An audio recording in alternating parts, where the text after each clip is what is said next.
Di video ini, saya akan memaparkan demonstrasi kontekstual dari filosofis pemikiran Ki Hajar Dewantara.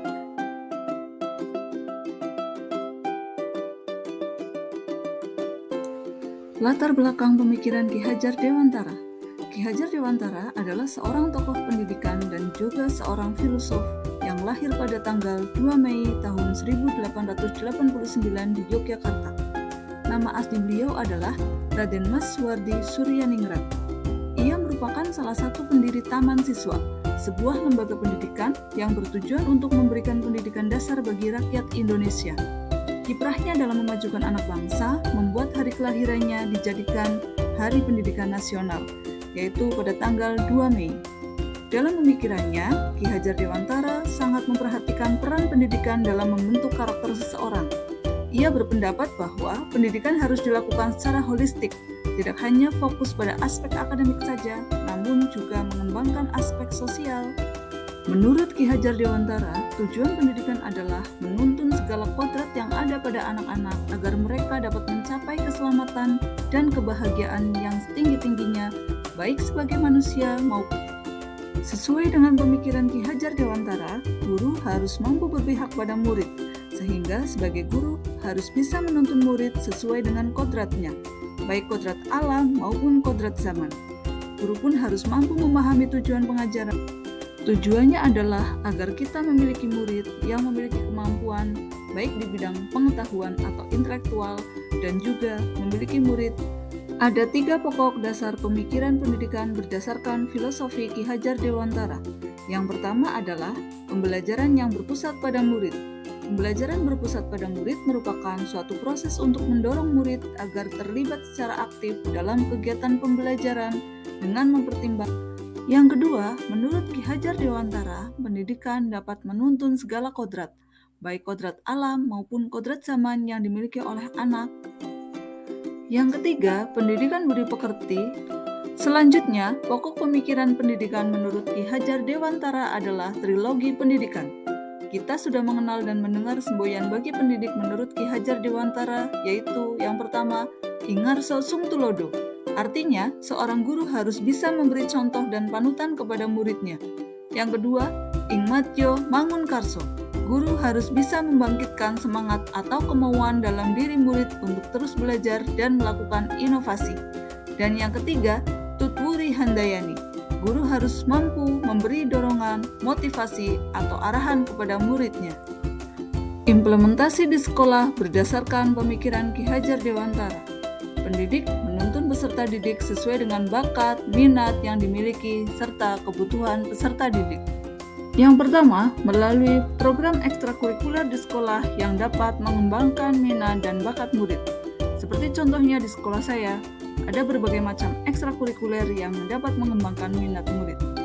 Seperti contohnya, hadroh, pencaksilat, karate, seni tari, dan beberapa ekstrakurikuler yang lainnya. Kedua, melalui kegiatan literasi untuk meningkatkan minat baca murid. Di sekolah saya, pelaksanaan pembiasaan literasi dilaksanakan setiap hari Selasa, Kamis, dan Sabtu sebelum pembelajaran dimulai. Selain itu, di setiap kelas juga terdapat pojok baca dengan koleksi bacaan yang lengkap, sehingga bisa meningkatkan minat baca dan pemahaman murid terhadap bacaan. Yang ketiga, kegiatan pembelajaran menggunakan metode pembelajaran yang bervariasi dengan memanfaatkan teknologi, alam sekitar, dan media yang tepat. Dengan penggunaan metode pembelajaran yang bervariasi, ini terbukti dapat meningkatkan semangat belajar murid di kelas. Keempat, kegiatan pembiasaan 5S, yaitu senyum, salam, sapa, sopan, dan santun. Kemudian kegiatan peningkatan iman dan takwa seperti hafalan Asmaul Husna, hafalan surat pendek, pembiasaan sholat berjamaah, dan kegiatan keagamaan yang lainnya. Kegiatan-kegiatan ini dilakukan untuk mentransfer nilai-nilai karakter yang berbudi pekerti. Untuk dapat mewujudkan pendidikan yang berpihak pada murid tidaklah mudah. Terdapat tantangan yang harus dihadapi, di antaranya yang pertama, rendahnya minat dan motivasi murid dalam mengikuti program-program sekolah. Yang kedua, masih rendahnya kemampuan guru dalam memahami pemikiran Ki Hajar Dewantara, yaitu pendidikan yang berpusat pada murid. Yang ketiga, kurangnya pemahaman orang tua bahwa penanaman nilai-nilai budi pekerti tidak hanya dilakukan di sekolah saja, tetapi yang pertama harus berasal dari dalam keluarga, seperti keteladanan, tuntunan, dan pengajaran dari orang tua.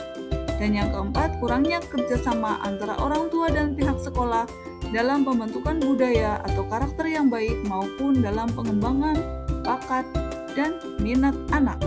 Tantangan tersebut haruslah dicari solusi yang tepat agar tercipta pendidikan yang berpihak pada murid. Ada beberapa solusi, di antaranya yang pertama, menggunakan model atau metode pembelajaran yang bervariatif agar murid lebih bersemangat dalam pembelajaran di kelas. Kedua, guru mengikuti berbagai pelatihan atau seminar atau workshop untuk mengembangkan keterampilan dan menguatkan pemahaman tentang pendidikan yang berpihak pada murid. Yang ketiga, guru tidak boleh bosan untuk mengingatkan dan memberi contoh keteladanan yang baik kepada murid. Dan yang keempat, sekolah mengadakan pendidikan orang tua atau parenting untuk menyelaraskan pemikiran dan pemahaman tentang pendidikan budi pekerti. Akhir kata, jadilah guru yang selalu menuntun, berpihak pada murid, memberikan keteladanan, dan selalu ditunggu kehadirannya di dalam kelas. Terima kasih sudah menyaksikan video ini. Salam guru penggerak, tergerak, bergerak, menggerakkan. Wassalamualaikum